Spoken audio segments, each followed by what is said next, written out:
everyone. My name is Claudia Tom, and this is my synthesis of our Module 5 readings and videos. So some of the main key points are phonemic awareness, which predicts how easily a child will develop early reading skills, where we also learn about phonemes, which is the smallest sound unit that can be represented in written language. And we also learned about scaffolding, which is providing support for students as they complete a task they could not do independently. And we also learned about the Yopper-Singer test for phoneme segregation. So the purpose and the impact of the text we read during this module is about emergent literacy. Emergent literacy is when a child is learning the foundational skills of reading and writing. Through all the readings we read, we learned how to help children read in different ways, with games, not only necessarily with worksheets, but we find creative ways to teach children how to read and write, how children start writing by sounding out words, and scaffolding as well. So the ideas that stood out to me were counting words to speech. This is when each child is given a paper cup with tokens. Then the teacher will say a simple sentence. An example would be, Mary walks to school every Monday. And as the teacher says the sentence slowly, like Mary walks to school every Monday, children would put a token down on their desk for each word in the sentence.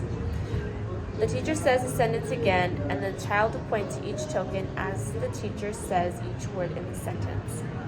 This is also a good counting exercise as well as a good reading exercise, and this activity is enjoyable for students. They can come up with their own sentences too and learn to use tokens as well to count how many words are in the sentence. They also learn how sentences are made up of individual words. And I found these readings to be really interesting, how children learn how to read, how we can help them learn how to read. So out of all the readings so far, I think Module 5 has been my favorite so far. So a new idea I encountered was the 3 types of scaffolding. The first one is the intense scaffolding, is when we isolate the phoneme, and in isolation to the word, you point to the mouth and tell the child to look at you when they're saying the word. You say the correct response, and then the child responds. So example for the 3 types of scaffolding, I'm going to use the example of the word bed. We first sound the word bed. We point to the mouth. You say to the child, watch the word as I say it, bed. The first sound is B, and the sound is ba. Can you say ba? And then the child will say ba, bed. The next type of scaffolding is moderate. This is when we isolate the phoneme. We point to the mouth and tell the child to look, and we exaggerate the phoneme. So example, what is the first sound in bed? Bed. And we really exaggerate the phoneme and point to the mouth. And lastly, the third one is minimal, when we emphasize the beginning of the word, like what is the sound in ed. You don't necessarily need to point, but this is just a minimal help for the student. And there's also a fourth one, which is none, when you just ask the question of what is the sound in bed, and students will be able to respond b and letter B for bed. Another new idea I also encountered is the Yopper-Singer test for phoneme segregation. I've actually never heard of this before, so it was a good thing for me to have in my future, teaching young kids how to read. And this is strictly an oral test where you can keep the assessment game-like and playful.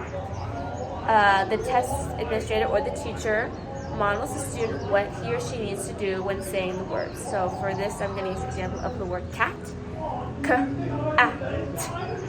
The teacher says the sounds and not the letters. We have to make sure that students are using the sounds and not spelling the word. It's great that they can spell the word, but the purpose of this test is to focus more on the phonemes and the sounds. So it's a 22-question test, and answers are either right or they're wrong. There is no partial credit. So if they gave the word cat, they say k-at, it would be wrong. there is no partial credit, we would correct the child in saying it is k-at. Can you repeat that? And then the child can repeat it or not if they understand it. Correct answers involve articulation of each phoneme in each target word, and the teacher can say if the answer is right or wrong and can help the student correct the articulation. So if 17 to 22 items are correct, they are considered phonemically aware. If 17 through 16 items are correct, they are displaying emerging phonemic awareness. And if students are unable to segment only a few items between 0 to 6, they are lacking appropriate levels of phonemic awareness. And students scoring very low are likely to experience difficulty with reading and spelling as well. So another new idea I encountered is that there are two approaches to phonics. The first one is the synthetic approach, which emphasizes blending words into two words like cat, k-at. And the analytic approach, which analyzes sounds within words. It focuses on identifying phonemes in a set of words rather than blending sounds together like cat. Another new idea that I learned in the text, I actually knew it, but I didn't know the exact word or the definition. So one of them is a rhyme, which is the ending pattern of a word, like the ending word of ed, ing, or at. And onset is how the changing constant makes a new word. So example, the rhyme at, you can change it to cat.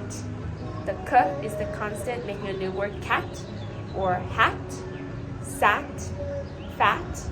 They all have the rhyme of the ending pattern at, and the onset changes when it's either an S, a T, an S, a C, H. So the constant keeps changing to make a new word.